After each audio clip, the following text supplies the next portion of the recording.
The moments have been big, but none bigger than this one. Texas and Texas Tech both seeking their first national title. A winner-take-all Game 3. A season of work comes down to this game between these in-state foes, and we are fired up for it. Courtney, Lyle alongside former SEC Player of the Year Madison Shipman, two-time National Player of the Year Danielle Lawrie, former Big 12 Player of the Year Amanda Scarborough.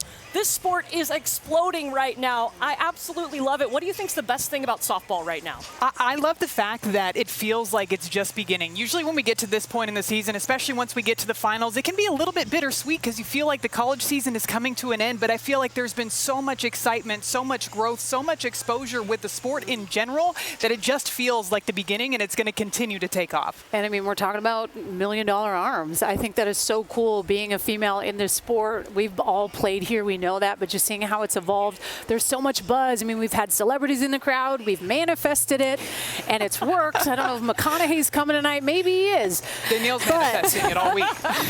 I just think that with NiJaree and the pressure and the $1 million, it's a pretty cool story. And the fact that it's televised, so many games on, so many close games reeling people in.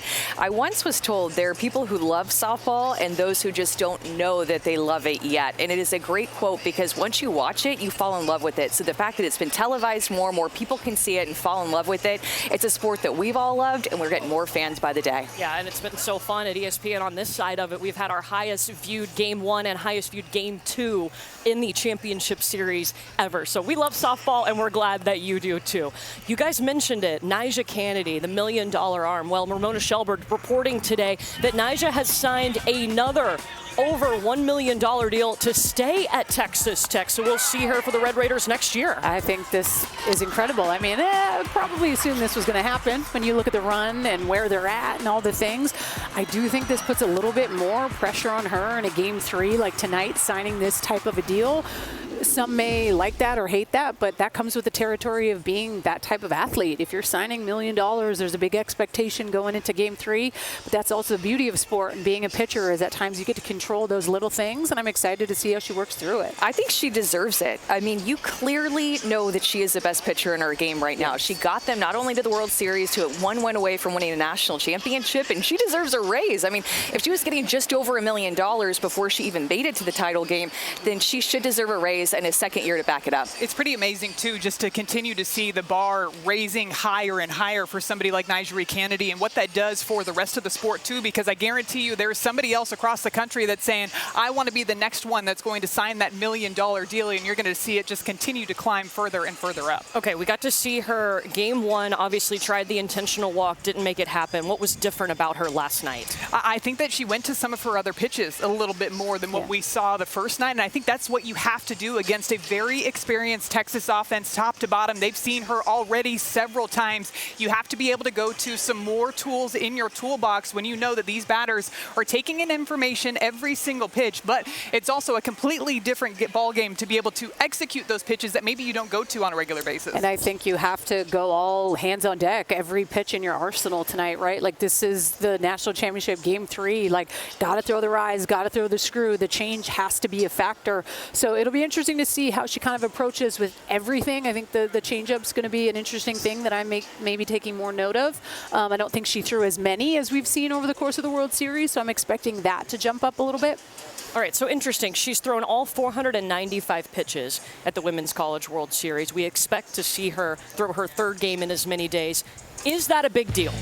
It is a huge deal. It's not that we've never seen it before, but it is a big deal that she has thrown every pitch since the start of Super Regionals, went up against FSU, and then every pitch here at the Women's College World Series. I mean, she is going to be a little bit more fatigued, but at this point, your adrenaline is rushing, a national championship on the line, and every day feels a little bit different, whether you've thrown 495 pitches in a row or 100 pitches the day before. Every day as a pitcher feels a little bit different, and that's what makes her so special is the fact that every day she still shows shows up and seems like she's the same pitcher. And she said in the post-game press conference, I don't feel like I threw my best last night. I don't feel like I threw my best in game one. So we know that she knows that she thinks that there is still more left in the tank to bring in the most important game of her career. And there's so many things that go in your mind knowing someone's walking out of this venue a winner and someone's walking out as a loser. And I get to be the one that's in control of that piece for that role in the circle, right? So I think there's something so brilliant about that. I love that she gets to control that piece. There's a good pressure that comes with it. But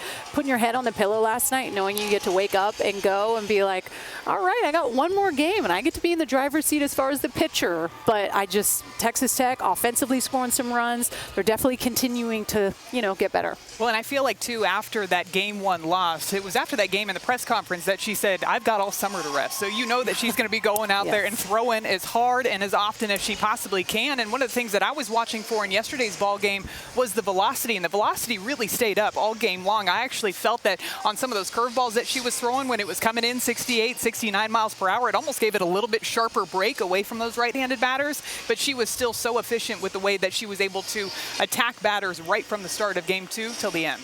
I want to see the curveball into the lefty.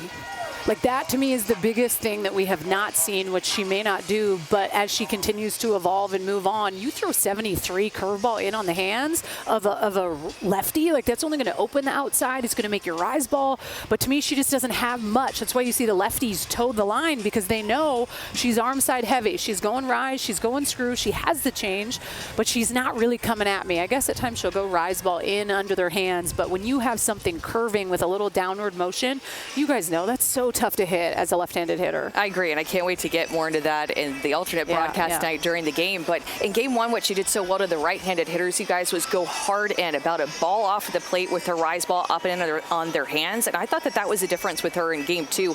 She didn't go as hard in. They were calling some different pitches, but that's what she needs to do tonight. You cannot let Texas get their hands extended, especially because they have seen her rise ball so much.